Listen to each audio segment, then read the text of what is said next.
Hello दोस्तों, जैसा कि हम अपने पॉलिटी का पहला और दूसरा दो इम्पोर्टेंट चैप्टर पढ़ लिए थे लोग।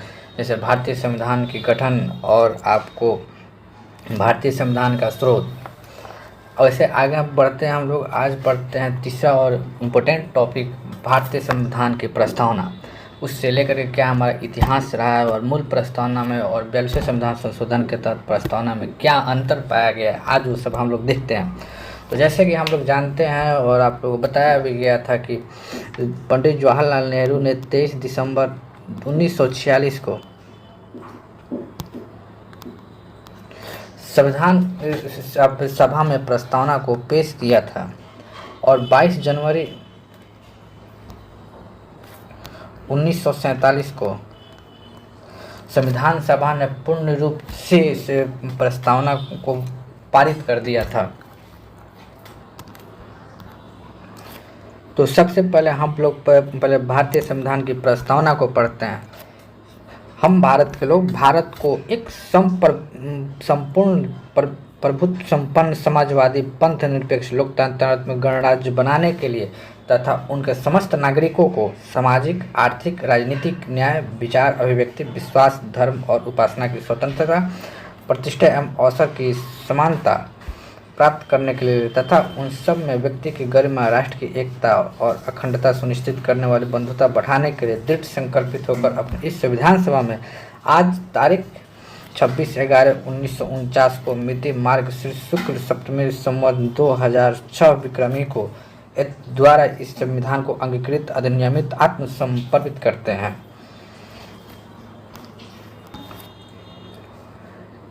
किंतु मूल प्रस्तावना को 42वें संविधान संशोधन 1976 में कुछ संशोधित किया गया और संशोधित करके इसमें 3 शब्दों को डाला गया। पहला शब्द समाजवादी, धर्मनिरपेक्ष और अखंडता। समाजवादी, धर्मनिरपेक्ष और अखंडता शब्द को 42वें संविधान संशोधन अधिनियम 1976 के तहत हमारे प्रस्तावना में सम्मिलित किया गया। आइए एक एक करके संविधान प्रस्तावना के मुख्य भागों को समझते जाते हैं। संप्रभु संपन्न का अर्थ होता है भारत किसी भी विदेशी शक्तियों के प्रभाव में नहीं आएगा, न ही किसी अन्य देश का डोमिनियन होगा, पहला। दूसरा समाजवादी। समाजवादी आपको भारतीय संविधान एक लोकतांत्रिक समाजवादी है जिसका राष्ट्रीय संसाधनों पे राष्ट्रीयकरण तथा निजी शक्तियों तथा निजी संसाधनों को उन्मूलन पर विश्वास रखता है। पंथ निरपेक्ष। पंथ निरपेक्ष में ये स्पष्ट रूप से कहा गया है कि भारत का ना तो कोई अपना धर्म होगा, भारत की नज़र में सभी धर्मों के समान अधिकार होंगे, इसीलिए धर्म की स्वतंत्रता आपको 25 से लेकर के 28 तक उल्लेखित की गई है। लोकतांत्रिक आपको जो लोग चुन करके जिनको भेजे वहीं शासन करे। गणराज्य। गणराज्य का मतलब होता है कि आपको राज्य का जो प्रमुख होता है अप्रत्यक्ष रूप से लोगों के द्वारा चुन करके आए और शासन करे, तो उसको गणराज्य कहते हैं। अब आगे देखते हैं बनाने के लिए तथा सब नागरिकों को सामाजिक, आर्थिक, राजनीतिक शब्द आपको 1917 के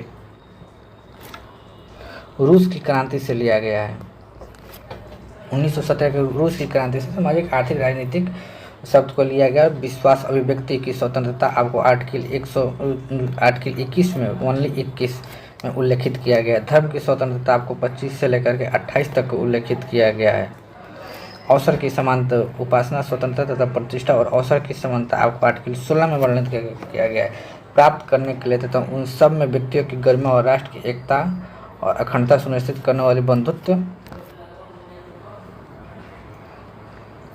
बढ़ाने के लिए दृढ़ संकल्पित होकर और स्वतंत्रता, समानता और बंधुत्व 1789 के फ्रांस की क्रांति की देन शब्द है।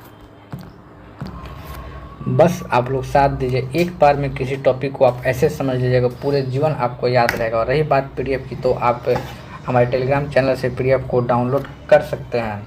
इससे संबंधित 2 विवाद आपको प्रमुख है और आए दिन हर एग्जाम में पूछता है और इसका ईयर पूछता है कि वो कब कब हुआ था।